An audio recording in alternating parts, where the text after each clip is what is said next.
capítulo 2, versículo 8, y este es el tema número 6, plenitud de vida en Cristo. Nosotros tenemos plenitud de vida en Cristo. Ahora, Cristo nos ofrece ¿qué? Plenitud. Eso es lo que le ofrece. Jesús dijo, yo he venido para que tengas vida y vida en abundancia. ¿Qué es lo que quiere decir una vida plena? Porque no nomás confundamos la abundancia material con una vida plena. Porque hay gente que económicamente tiene abundancia, pero viven miserablemente. Y quizás usted no tenga riqueza, pero usted tiene una vida plena. Usted dice, no me falta nada, soy feliz. ¿Me entiende? Ver a sus hijos, ver a su familia, ver su hogar. Tú dices, yo soy rico, ¿verdad? Soy pleno. ¿Por qué? Porque amo y me aman. Gloria al Señor. Entonces, a veces la riqueza, hermano, depende con qué lentes lo miremos nosotros. Con qué ojos lo miremos. Porque el mundo le da un valor diferente. Pero Jesús nos ofrece plenitud, nos ofrece abundancia, pero tenemos que entender el contexto. Gloria al Señor, lo tenemos. Colosenses capítulo 2, versículo 8, lo leemos con la bendición del Padre, del Hijo y del Espíritu Santo. Mirad que nadie os engañe por medio de filosofías y huecas sutilezas, según las tradiciones de los hombres, conforme a los rudimentos del mundo y no según Cristo. Puede tomar asiento. El tema número 6, la plenitud de vida en Cristo. Entonces, Colosas, hermano, o la iglesia de Colosenses estaba teniendo un problema de falsa doctrina y de engaño, de agnosticismo, hermano, que querían seducir y desviar la fe de los creyentes. Y por eso el apóstol Pablo dice, mirad que nadie os engañe. Entonces, cada uno somos responsables de no dejarnos ¿qué? Engañar. Entonces Jesús dijo en una profecía que en los postreros días, hermano, que aún los elegidos podrían ser engañados.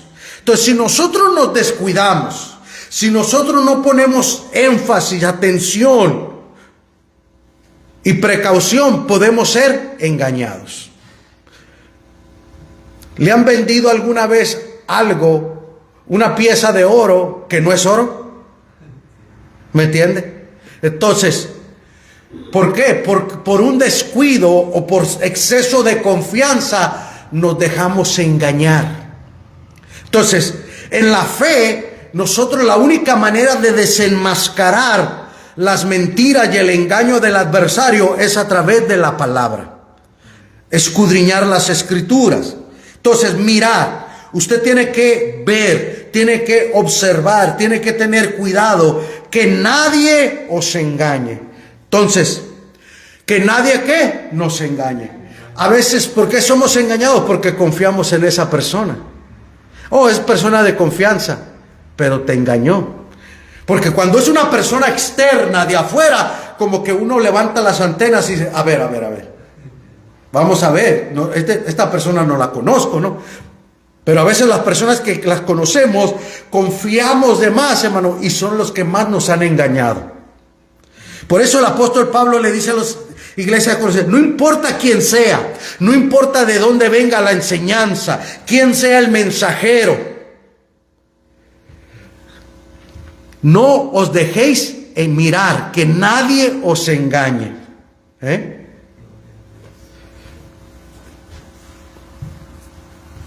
Mirad, poner atención, cuidado, que nadie os engañe por medio de filosofía. Entonces, ¿cuál era el medio?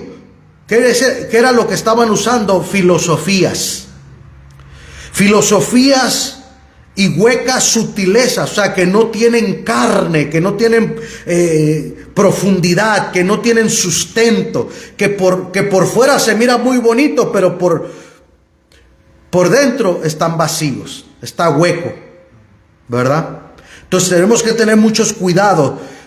¿Qué es lo que estamos escuchando? ¿Qué es lo que nos quieren dar? ¿Qué nos quieren vender? Nos quieren dar a tole con el dedo, hermano. Que no le entre el cuello. Por muy bonito que se mire, por muy bonito que se oiga, no os dejemos engañar por nadie. Y dice que según las tradiciones de los hombres, entonces el engaño viene cuando el hombre empieza a poner, ¿qué es tradición? Esta es una tradición, se debe de hacer así. Esto es lo que se debe de hacer. Entonces, por ejemplo, si usted mira las religiones, hermano, muchas religiones se hacen tradiciones. Los fariseos empezaron a hacer tradiciones y ponerle más énfasis que a la palabra de Dios. Que las tradiciones las hacían por encima de la palabra de Dios. Y nosotros como iglesia a veces tenemos tradiciones que las inculcamos o las ponemos por encima de la palabra de Dios. Entonces, Pablo dice, mirad que nadie os engañe con filosofías y huecas sutilezas, según las tradiciones de los hombres, conforme a los rudimentos del mundo, conforme el mundo pone sus reglamentos, sus reglas, como corre el asunto. Entonces, como el mundo lo hace, lo queremos hacer nosotros. Vivimos, hermano, la gente se deja engañar, aún dentro de las iglesias. Y amén y gloria a Dios. No todo es amén y todo gloria. Usted tiene que escuchar, poner atención, qué se le está enseñando, qué se le está diciendo. ¿Me entiende? Y tiene que ver que las cosas se hagan con transparencia y con honestidad. ¿Para qué? Para no ser engañados. Porque el mundo, hermano, tiene maneras de cómo seducir, cómo manipular, cómo engañar. Y cómo usar la fe para engañar a la gente débil e inocente. Por eso Pablo dice, no te dejen engañar por filosofías y huecas sutilezas, según las tradiciones de los hombres, conforme a los rudimentos del mundo y no según Cristo. ¿Me entiende? No, pero que en esta iglesia se hace así, pero a mí según Cristo. ¿Qué dijo Cristo? ¿Qué haría Cristo? ¿Cómo lo hizo Cristo? Entonces, por eso nuestra fe y nuestro fundamento está en la palabra del Señor. Por eso Jesús dijo, escudriñar las Escrituras, porque os parece que en ella encontraréis la vida eterna. No os dejéis llevar por cualquier viento de doctrina. O sea, la palabra, hermano, es muy importante, porque podemos ser engañados, hermano.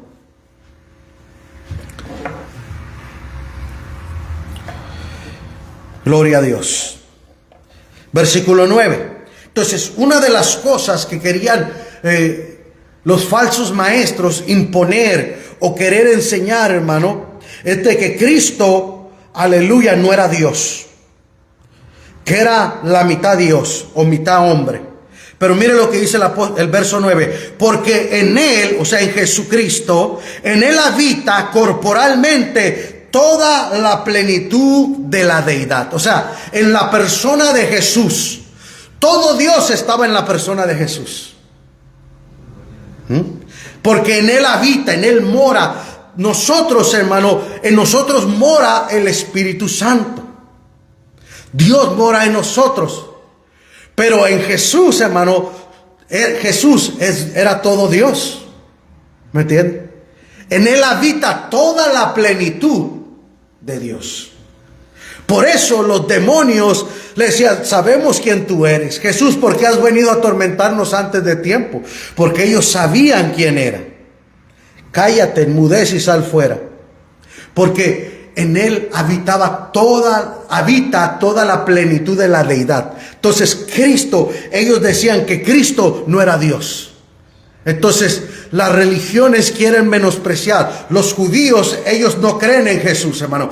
Por eso hay una diferencia entre el judaísmo y el cristianismo. Porque ellos no creen, ellos creen que Jesús fue un maestro, un falso Mesías. Pero no entienden, hermano, porque Él decía, el que me ha visto a mí ha visto al Padre.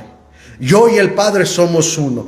Y Jesús no estaba echando mentira, Él era Dios. Por eso en el monte de la transfiguración, cuando Pedro, Juan, ¿me entiende? Estaban allí y vieron a Moisés Y vieron a Elías, hermano, y dijo Pedro, Señor, estaría bien que hagáramos unas enramadas aquí, ¿verdad? Una para Moisés, una para Elías, otra para ti, otra para nosotros. Porque vieron la transfiguración, hermano, su resplandor, vieron la gloria del Señor, porque es Dios, ¿me entienden? Entonces, versículo 9, porque en Él, en Jesús, habita corporalmente, o sea, en su cuerpo, toda la plenitud de la deidad. Versículo 10, y vosotros estáis completos en Él. Fíjese bien, usted y yo en Cristo estamos completos. O sea, no nos falta nada. ¿Por qué nosotros buscábamos aquí y buscábamos allá? Porque teníamos un vacío y nada lo podía llenar. Pero cuando Cristo vino a nuestra vida, hermano, Él lo llenó todo. En Cristo estamos completos. Vosotros estáis completos. Pero ¿por qué no haces esto? ¿Por qué no lo haces lo otro? ¿Por qué no? Porque estoy completo. Cuando una persona está completo, no hay que agregarle nada. No hay que añadirle nada. ¿Verdad? Entonces en Cristo, aleluya, estamos completos en Él. Entonces, si nosotros no dejamos que Cristo llene nuestra vida de Él, y nuestra vida está llena de Él, no hay espacio. Entonces estamos completos.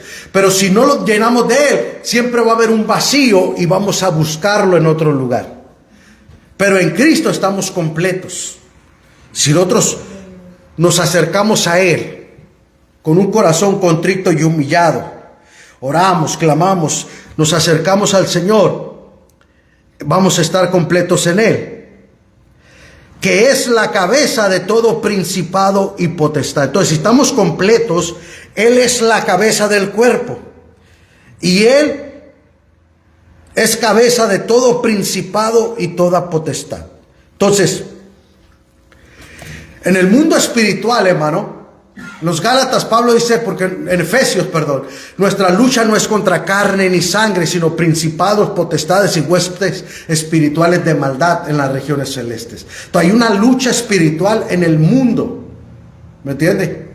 Entonces hay principados y hay potestades, príncipes y potestades que gobiernan, hermano, regiones, áreas, países, hermano, continentes. Entonces, el Señor es cabeza, está por encima de esos principados, está por encima de esas potestades. Por ejemplo, uno de los ejemplos fue cuando Daniel oró durante 21 días y dice que cuando vino el ángel le dijo, desde el primer día, varón esforzado, eres muy amado por Dios, desde el primer día que dispusiste a humillar tu corazón, tu petición fue oída en el cielo. Pero el príncipe de Persia me detuvo, me impidió el paso. O sea que el ángel venía con la respuesta, pero hubo una oposición. Un principado lo estaba deteniendo, impidiendo que avanzara. Hasta que el arcángel Miguel tuvo que venir a abrirme paso. Entonces, como el ángel no podía con la respuesta, le dijo, Miguel, necesito que me abras paso. Y Miguel es un arcángel, hermano. Un ángel de guerra, ¿me entiende? De los machuchones, ¿verdad? De los meros. Y abrió paso y llegó porque llegó. Entonces los principados. Entonces hay principados, potestades, huestes de maldad. Pero Cristo está por encima de ellos. No hay nada que lo pueda detener e impedir al Señor. Entonces Cristo es la cabeza de todo principado y toda potestad. Versículo 11. En Él también fuiste circuncidados con circuncisión no hecha a mano. Ahora, cuando un niño nace judío, hermano, a los 8 días se circuncida, ¿verdad? Porque ese es un pacto de Abraham con el pueblo de Israel. Entonces Dios hizo un pacto para ellos.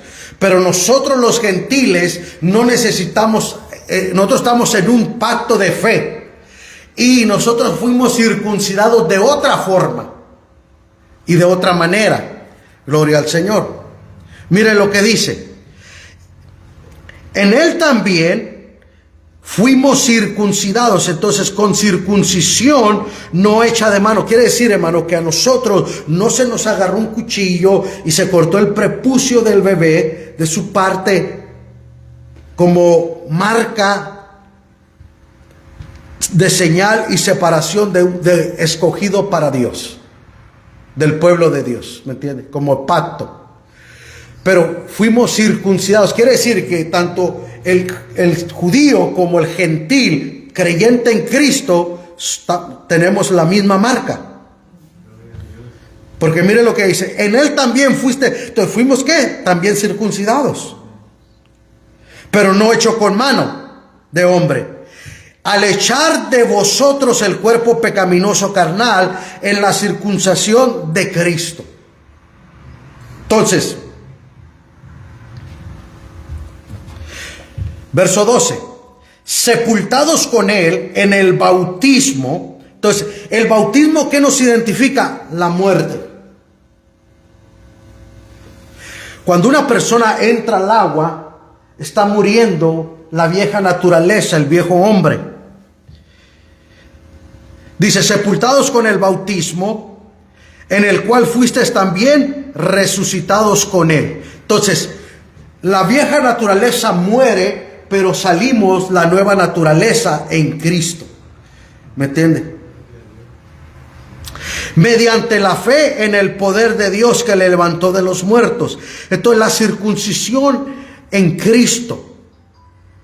La circuncisión, hermano, que fue echado de vosotros al cuerpo pecaminoso carnal en la circuncisión de Cristo. En Cristo cumplimos y fuimos sepultados.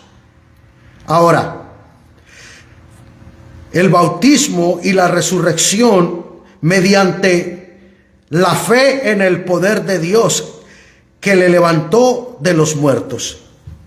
Entonces, nuestra fe está basada en el poder de Dios que le levantó de los muertos. Entonces, si Cristo no resucitó, vana es nuestra fe, dijo Pablo. Entonces, la fe en el poder de Dios que lo levantó de los muertos.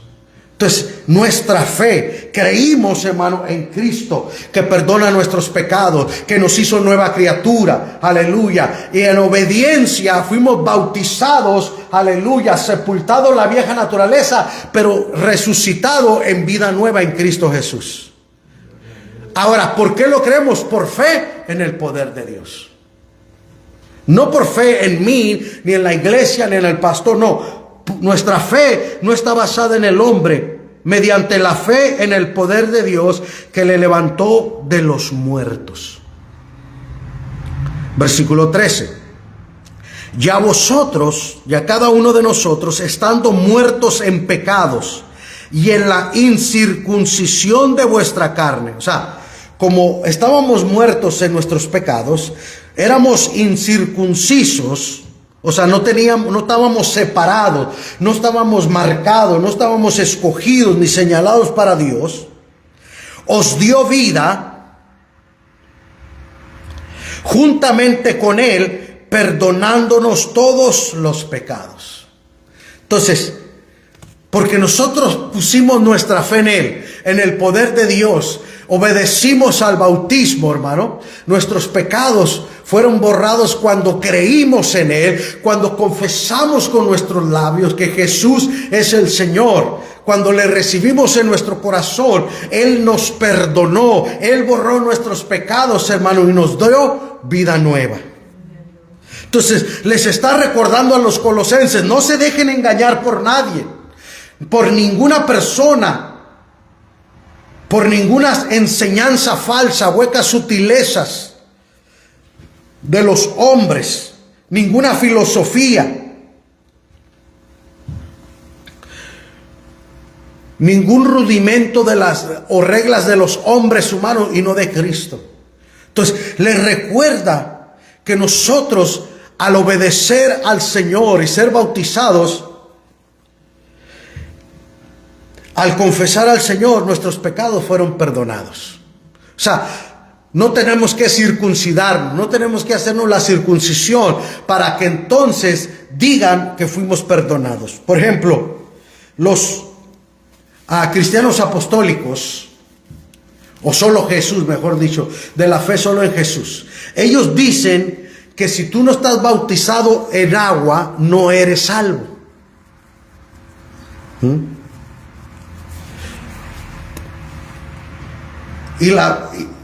El bautismo de Juan era para arrepentimiento. ¿Y quiénes eran los que se iban a bautizar? Los judíos. Los judíos creían en el Padre, creían en el Espíritu Santo, pero no creían en ¿quién? En Jesús. Entonces, cuando Jesús se bautizó, ¿de qué se iba a bautizar Jesús? ¿Qué pecado tenía? Juan le dijo, yo necesito que tú me bautices. Es necesario que cumplamos toda obediencia. El bautismo que Jesús nos trajo, al que creyere y fuere bautizado será salvo. Primero se cree y después se bautiza. Entonces usted primero creyó, se arrepintió y después viene el bautismo. En obediencia. El ladrón en la cruz creyó y entró al cielo. Y no le dijeron bautízate. ¿Me entiende? Pero el bautismo es parte de la obediencia. Tenemos que obedecer públicamente. Es una señal de obediencia pública diciéndole, yo te voy a obedecer y te voy a seguir de hoy en adelante. Versículo dice, perdonándonos de todos los pecados. Entonces, usted tiene que entender que cuando venimos a Cristo y le confesamos nuestro pecado, Él nos perdonó todo nuestro pasado. ¿Qué hizo? Borrón y cuenta nueva. Versículo 14. Anulando el acta de los decretos que había contra nosotros, que nos era contraria. Fíjese bien, había un acta, así como cuando una persona es llevada a un juzgado o es llevada a la cárcel, ¿verdad? Y se le levanta un acta. Esta persona ha sido arrestada porque cometió este delito, estas violaciones, y se enumera y se escribe en una acta cuál es la razón, el motivo por la que esa persona fue arrestada y está encarcelada. Entonces había un acta que nos era contraria a nosotros, había un decreto de condenación, de muerte eterna contra nosotros. Pero dice aquí, anulando el acta de los decretos que había contra nosotros, que nos era contraria, o sea que todo estaba en nuestra contra. Usted y yo íbamos directo al infierno, usted y yo no merecíamos perdón, usted y yo no merecíamos misericordia, pero Jesús, aleluya, dejó el cielo, tomó un cuerpo humano, aleluya, se vistió de humanidad, hermano, toda la deidad de Dios en él para ir y morir en una cruz por nuestros pecados. Entonces, dice que quitándola de en medio y clavándola en la cruz. Entonces, esa acta de decretos que estaba en contra nuestra. Imagínese, aquí estaba por frente y por atrás, toda el acta en contra de usted. Adrián hizo esto, y estos son todos los delitos y violaciones que Adrián ha hecho y por lo tanto merece ser juzgado. Pero ¿qué hizo Jesús? La agarró, hermano, y la clavó en la cruz. Pero ¿cómo la agarró Jesús y la clavó en la cruz? Cuando Él fue clavado en la cruz por nuestros pecados. ¿Me entiende? Cuando Él fue clavado en la cruz, tu pecado, mi pecado, la acta que estaba contraria, todos los pecados, hermano, Jesús los llevó en esa cruz.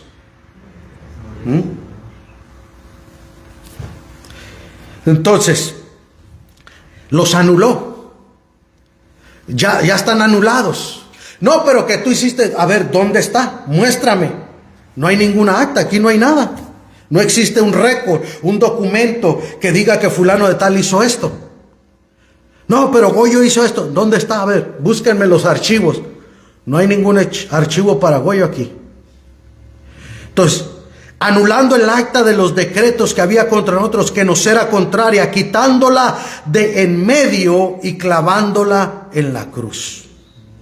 Lo que nos impedía, nos detenía. Versículo 15, y despojando a los principados y a las potestades. Entonces, Satanás y sus demonios son principados y potestades que tienen el control y el gobierno de muchas regiones. Dice, los exhibió públicamente, triunfando sobre ellos en la cruz. Fíjese bien, Satanás, hermano, incitó a los religiosos, a los saduceos, hermano, fariseos y a toda la gente para levantarse y crucificar a Jesús.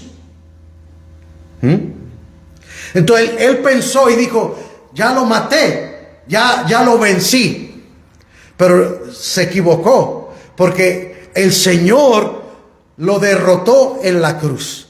Así como los romanos, cuando querían exhibir a un criminal, hermano, y dar una lección de que todos aquellos que se rebelaran contra los romanos, que todos aquellos que se rebelaran iban a ser exhibidos, y esa muerte los crucificaban y los dejaban ahí, clavados, y la gente pasaba ahí en los caminos y los miraba. Entonces Jesús, hermano, dice, a los principados y a las potestades los exhibió públicamente, así como públicamente se exhibían a los delincuentes y criminales. Jesús, al morir en la cruz, exhibió públicamente a los principados y a las potestades, derrotándolos. ¿Cuántos dicen gloria al Señor? Triunfando sobre ellos en la cruz. Lo que el enemigo pensaba que al hacer Jesús crucificaba, él iba a vencer, fue al contrario. Jesús ahí lo exhibió y triunfó sobre ellos. Por eso cuando dijo Jesús, consumado es, está terminada la tarea, está terminado la asignación, está terminado el trabajo, ya cumplí y ya vencí. Los exhibió públicamente. O sea, fueron avergonzados, humillados públicamente. Una cosa es que te llamen la atención y te reprendan en privado, pero cuando te exhiben públicamente, uno se siente avergonzado. Que usted la riegue en el trabajo y lo llamen a la oficina y le digan, mira, hiciste esto. Y pues sí, ni modo, uno se siente mal. Pero que te saquen afuera y te exhiban delante de todos. Fulano de tal hizo esto. Y te exhiben, y toda la vergüenza, hermano. ¿Por qué? Porque te exhibieron, te humillaron delante de tus compañeros. Ahora Jesús, esos principados y potestades que pensaron, que creyeron que habían vencido al Mesías, al Salvador, que pensaron que al matarlo ya habían triunfado, Jesús dijo, nadie me quita la vida, yo tengo el poder de ponerla y volverla a tomar. Él voluntariamente dio su vida por amor a nosotros. Entonces, exhibiéndolos públicamente, triunfando sobre ellos en la cruz. Versículo 16. Por tanto, nadie os juzgue en comida o en bebida o en cuanto a días de fiesta, luna nueva o días de reposo. Porque la gente se juzga, ay, no puedes comer esto, no puedes tomar esto, no puedes celebrar las fiestas, no puedes celebrar la luna nueva. Todo me es lícito, dijo Pablo, pero no todo me conviene.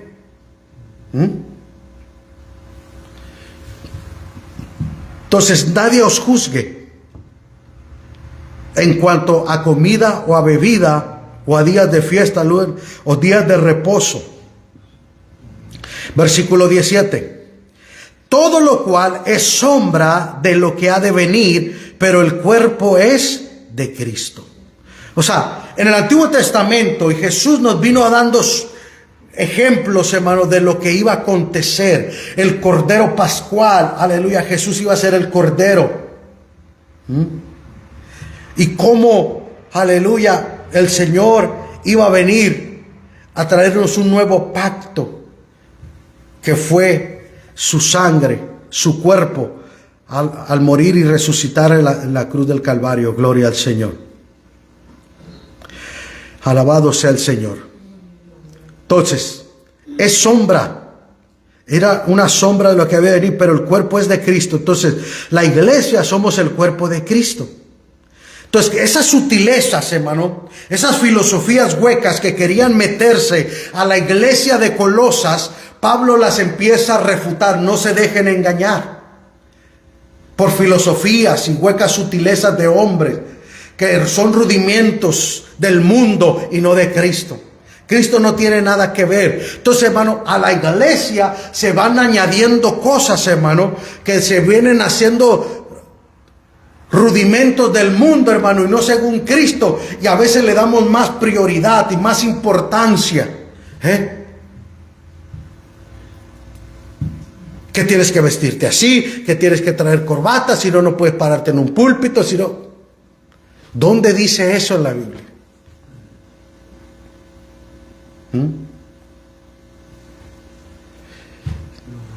Hay un pastor que puso en las redes sociales el otro día, miré que puso: le doy $1000 a la persona que me busque un texto en el Nuevo Testamento que me diga cómo tiene que ser el edificio de la iglesia.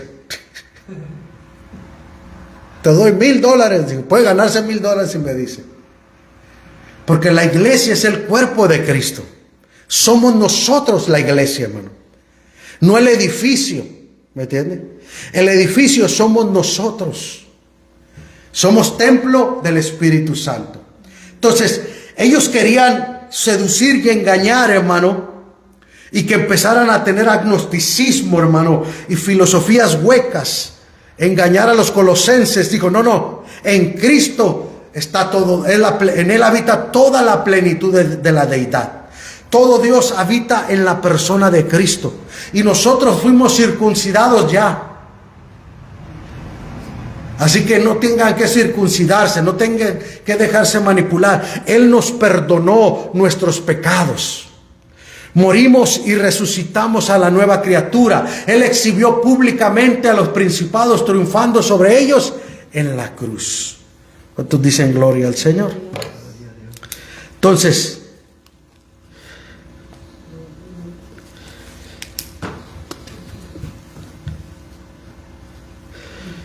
gloria al Señor. Entonces, vamos a detenernos ahí y la próxima semana, si Dios quiere, seguimos la parte número 7. Padre, te damos gracias por esta enseñanza, Señor. En Él habita toda la plenitud de la deidad. Señor, gracias porque tú nos has perdonado de todos nuestros pecados. Tú triunfaste sobre el enemigo, agarraste el acta de los decretos que nos era contraria y la clavaste en la cruz, triunfando y exhibiendo públicamente a los principados y a las potestades en la cruz. Señor, te damos gracias.